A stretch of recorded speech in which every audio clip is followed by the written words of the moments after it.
Thank you so much, Eric. It is just a treat to be here. I will say, bringing you greetings as your senior senator. I always like to say that when Franken's around, usually. That we are a state where the women are strong, right? The men are good looking, right, Eric?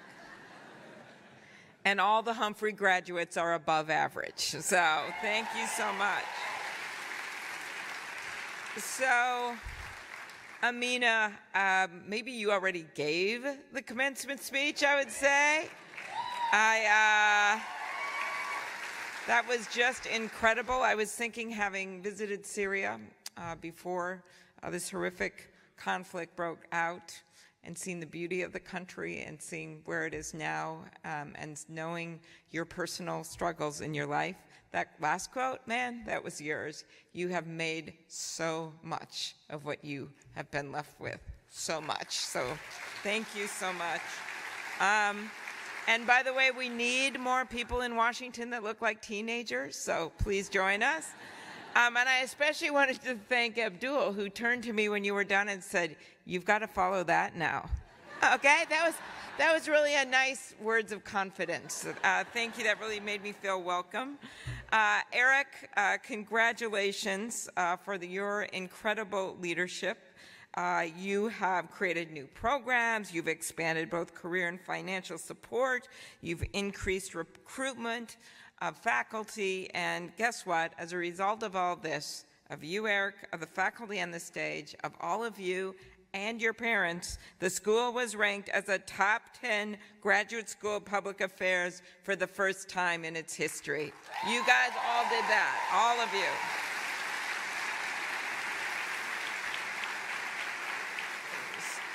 So not only are you going to be missed, Dean, by all of the people in this room, I am especially going to miss having our little chats at Humphrey events, especially when we are joined by protesters. Those are always fun. I never forget a protester, ever. It is really true, though. He's made such a difference. And I'm so excited at this time of such tumult that Dean Schwartz has decided to take on the refugee issue. So thank you so much, Dean, for the work that you're doing. You are in very good hands with Dean Laura Bloomberg. Your next dean, by the way, has each paper. I love the personal interest. As some of the award winners were announced, she turned to me and said, "That was a really good paper." That was now, I won't tell you which one she said that to, but that was very cool. And I also wanted to just acknowledge all the parents and friends that are here. And I can't think, for the moms out there, what a better Mother's Day present than seeing your kid graduate. So very good. So 40 years, the Humphrey School has done incredible things, including, as many of you may know, being the site of my wedding celebration. Yes, romantic that it is. We didn't have any money for flowers, so we had balloons that were then released by my high school prom date. And my mother started to cry because she said it would hurt the environment. That actually happened outside of the Humphrey School on my wedding night. Then it was raining so hard, and after the microphone broke when Walter Mondale went up to the stage, because my dad, in an Iron Range way, had thrown it down really hard, and when Mondale picked it up, it no longer worked, and he made some Watergate reference, which is actually not funny anymore. And then my husband was off having fun, drinking beer. My roommate from college's breast pump, she had just had a baby, was taken by the Korean bakery in St. Paul when they brought back the cake stuff, and she no longer had it. And we got in the car, and it was pouring rain, and my husband turned to me right in the parking lot and said, "Wasn't that just the greatest wedding?" And I burst out in tears. Everything went wrong, the breast pump, the blah, blah. And all he had for a Kleenex was that soggy wedding bell that he took off and gave to me. So you see, I have such happy memories of the Humphrey Institute. But I actually do. You do incredible work, and I've been so honored to have all of you as part of this incredible program. Hubert Humphrey, now more than ever, we need happy warriors in Washington, D.C. He loved politics. One time a few years ago, I showed a documentary about Humphrey to our staff, and it was dark in the room, and at the very end, I forgot they scrolled down every single bill that he ever worked on, and it was like that he had passed, and it was like 150 of them, and then the lights went on, and they're all like that, because he really did incredible work. So it's a great namesake to have for this institution, and thank you so much for following in his footsteps. I love the work that I've heard you've all worked on. By the way, I love the Brooklyn Park rebranding. We need a little rebranding in Washington right now. That maybe you guys could do a paper on that. Give us some ideas. You're a hub for students who can't wait until they graduate. Heather Heyer, one of today's graduates who spent her summer not taking it easy on a Minnesota lake, but working hard for the Denver Election Division. Great example. Mark Bessonen, another student graduating today who couldn't even wait for the summer to start before doing foreign policy research for the Chicago Council on Global Affairs. And look what your graduates have done. This is your future, right? Jasmine Jones, Humphrey School graduate, who's working in Liberia to find ways to engage youth in public health issues. Emily Kuhn, who recently started One My Vote. Scott DeLisi, who serves as the executive director of the Soarway Foundation, focusing on disaster risk reduction. And then, of course, one of my staff members who walked across the stage just last year, Garrison. Garrison, where are you, man? You must be out. Are you going to come on out, man? There he is. Anyway, he's doing a great job for us. Yeah. So, that's just a few examples for you to aspire to. So a lot of really big things have happened in the last few months, as everyone knows. Was that a little scream for a reason, a little baby out there? One of the things you might not have noticed of great import is that I was officially displaced as the most famous Slovenian American in Washington, D.C. by Melania Trump. That actually happened. That is true. She was born an hour away from where my relatives are from in Slovenia. And as I said at the National Prayer Breakfast, every time I look at her, it's like looking in the mirror. So we have all gotten used to the new world, sort of. I, for one, and no matter where you are politically, I think everyone will agree that election night was a big surprise, no matter what side you were on.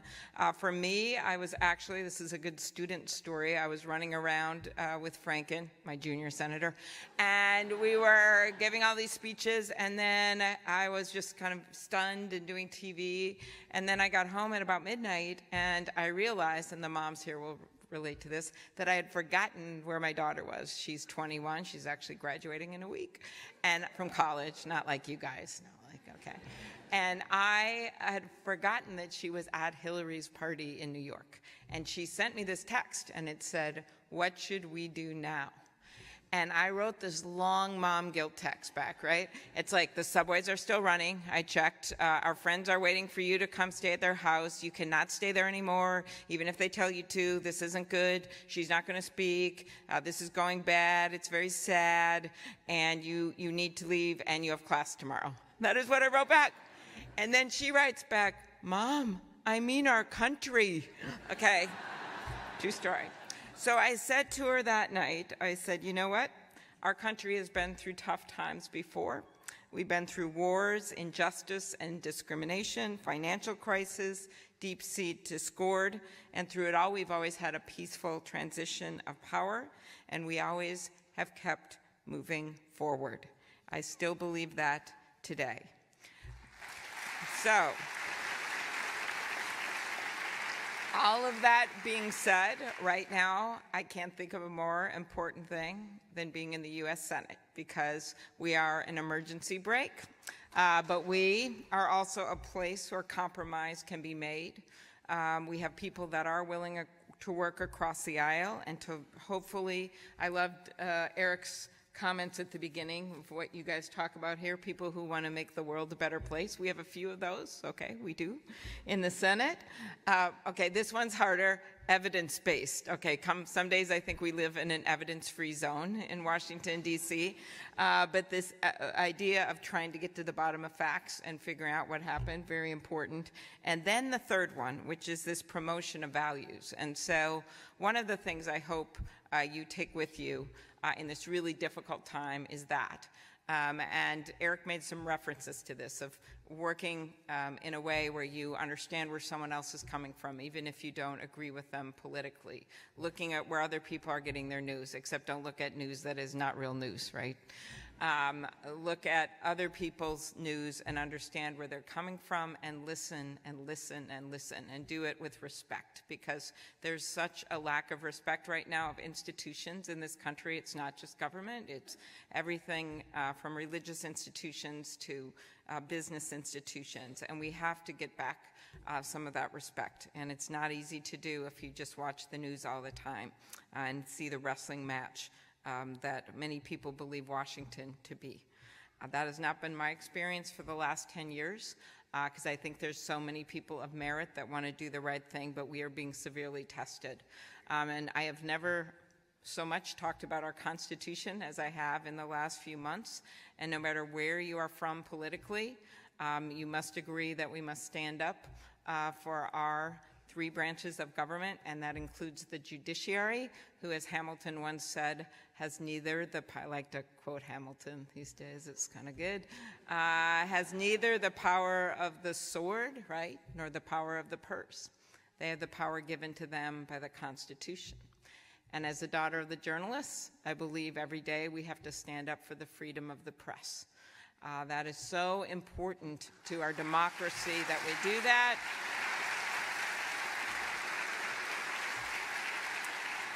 And then, for you, whoever's out there that worked at that Denver election place, we have to stand up for the very principle of democracy and elections, which is under assault right now. And I thought Marco Rubio, one of my Republican colleagues, who said it best. Okay, can I just tell you one funny little Marco Rubio story? I just thought of this.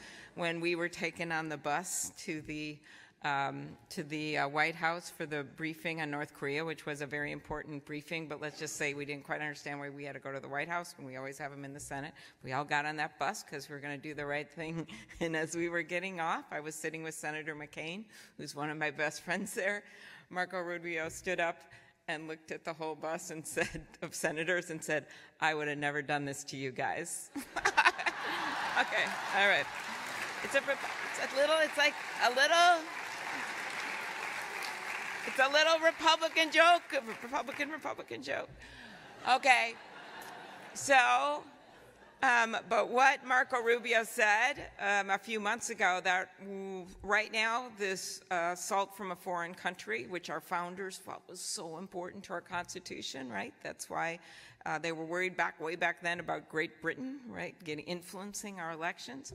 But this assault from a foreign country on our democracy, as Senator Rubio said, right now it was one party and one candidate, but the next time it'll be the other party and the other candidate. And that's why it is really important on a bipartisan basis to get to the bottom of what happened. But more importantly, as you guys all go out into the world of politics, to figure out how we can stop this from happening again. And to me, that means an independent commission with the purpose of which, the purpose of which is not maybe what some of you think, but the purpose of which is to figure out what are the rules of the game if this happens again. If Russia does this again, or if another country does this to us, what do we do? Do we allow campaigns just to use this? In the French elections, they didn't really do that. When the media got hold of that cyber hack, they didn't really put that out there a few days before. And so it's figuring out what the media will do, what our candidates will do, what the parties will do, and how we can best protect ourselves. So that's going to be your job going forward. That's why you're getting this great degree, right?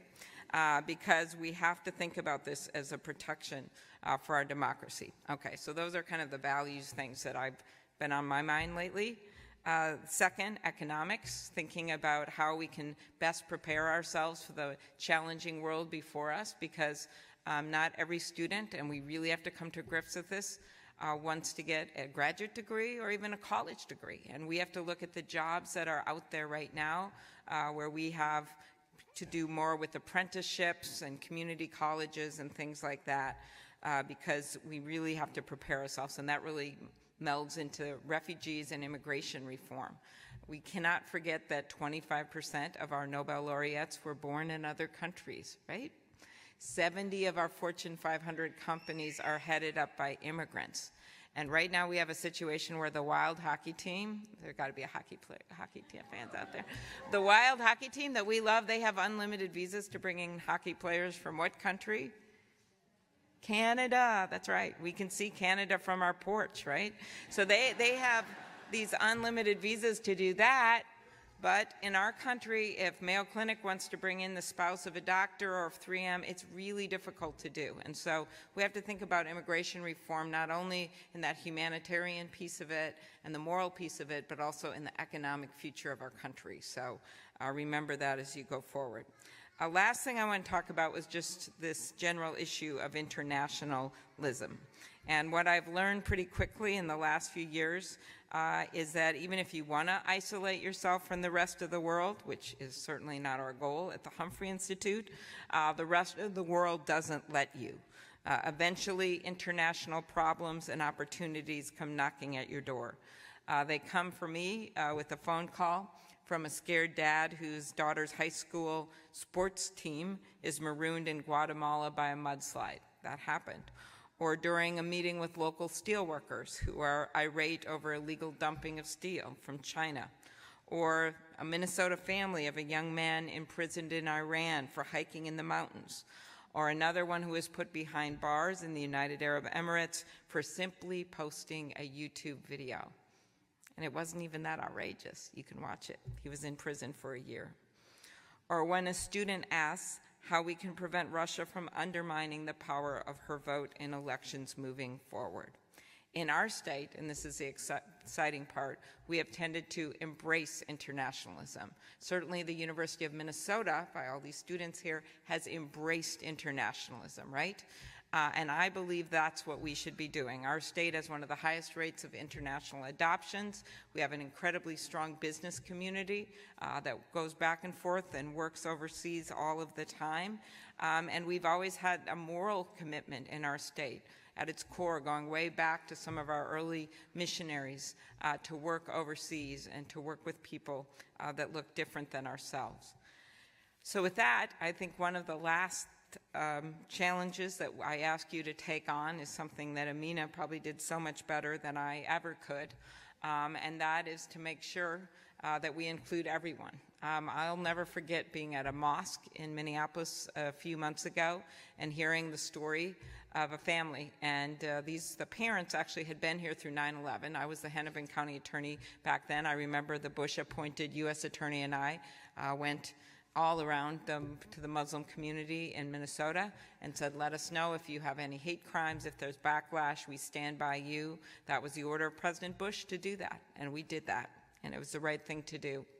Well, these parents had experienced nothing bad during that time. And then this last summer, now they're married, they've got kids, they go to a restaurant for dinner.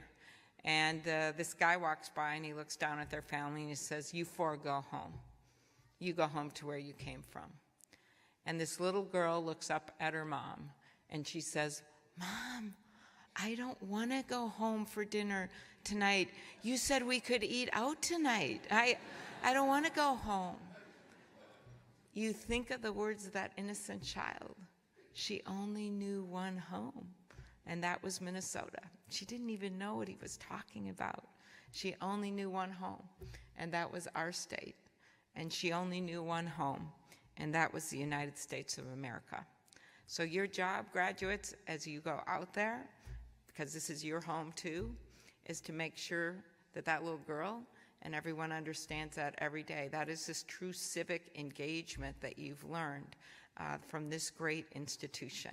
So you just remember that. And you remember that civic engagement can mean the little things like volunteering.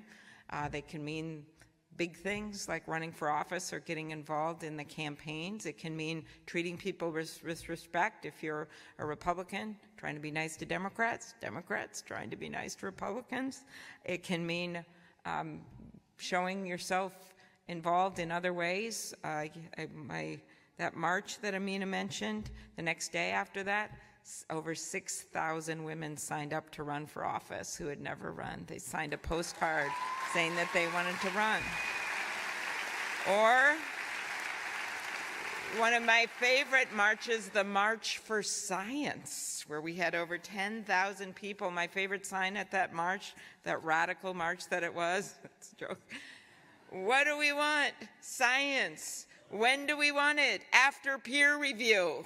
Okay, that is like a sign that warms the hearts of every Humphrey graduate.